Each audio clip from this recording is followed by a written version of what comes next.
L'accouchement se produit généralement à la fin du 9e mois de grossesse. Le plus souvent, la mère est aidée par une sage-femme ou un gynécologue obstétricien. Le fœtus baigne dans le liquide amniotique.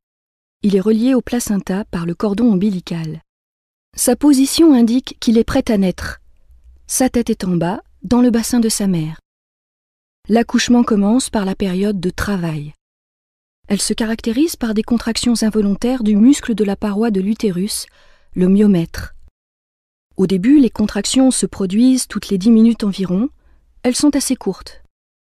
Puis leur fréquence et leur durée augmentent progressivement.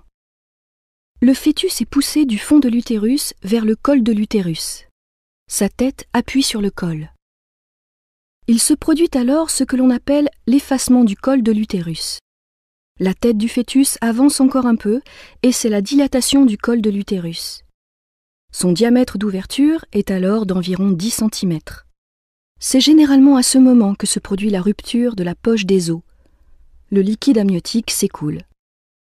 La période de travail est terminée. Elle peut durer en moyenne 7 ou 8 heures pour un premier accouchement. L'étape suivante est l'expulsion du fœtus. Elle est beaucoup plus rapide, environ 30 minutes.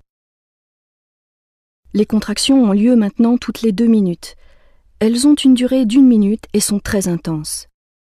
La mère doit cependant aider le fœtus à avancer en contractant volontairement ses muscles abdominaux. La tête du fœtus avance dans le vagin tout en effectuant une rotation.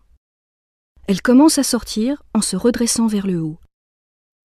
Puis, la sage-femme ou le médecin saisit le bébé par la tête et la tourne afin de faciliter le passage de la première épaule, puis de la deuxième, et enfin de tout son corps. C'est la naissance. Le cordon ombilical est coupé. Sur le ventre du bébé, la cicatrice laissée par le cordon deviendra le nombril. L'accouchement n'est pas encore tout à fait terminé pour la mère. En effet, quelques minutes après l'expulsion, les contractions reprennent. C'est l'étape de la délivrance. Aidée par le médecin, la mère expulse le placenta.